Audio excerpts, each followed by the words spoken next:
Turi Abanyarwanda. We are Rwandans. Our hearts beat in threes.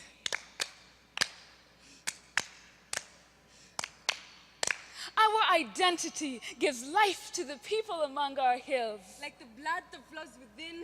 It is the rock of our being. the backbone of our meaning. Being Rwandese is beyond the confinement of our being.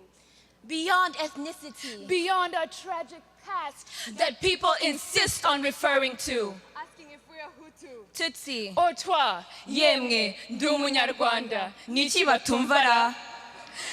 Being Rwandese is in our hearts. It is in how we think. How we look at things. In how we speak. In how we move. Have you seen our dancers groove? Being Rwandese Is in what we choose. We chose to be together for better or worse. We are accountable for whatever occurs. And we think big 24 hours. We are a dignified people With a vision. A small land, but great ambition. And Rwandans everywhere on a mission. Building a sound state. Good governance. Skilled human capital. A vibrant private sector. World-class infrastructure. And modern agriculture. Got us looking at Vision 2020 going check, check, check. What's next? Us. Rwanda is us. A youth so empowered. ready to make a change. A youth you can trust. A youth so determined. So driven in this movement, like Rosa Parks, We will not get off this bus. Like Martin Luther King. we have dreams. Like Bishop Desmond Tutu, we are not interested in the crimes of compassion. Like our President Paul Kagame, we have a choice. Agaciro nitwe tukiha. Waba umunyarwanda cyangwa umunyamahanga, Nikagurwa nikagurishwa. Waba umwana, umukecuru cyangwa umusaza, agaciro nikagira igiciro. Ariko si twese tubimenya. hari abazakubwira ukundi, bashaka kukubwira uwundi, bakwereka kuri hasi yabo. Bishira hejuru mu majuru bihimbiye kandi twese turi bamwe. Ariko ye, Nta wigisha uwaburaye uko inzara iryana. we know where we have been, so it is up to us to go where we were destined.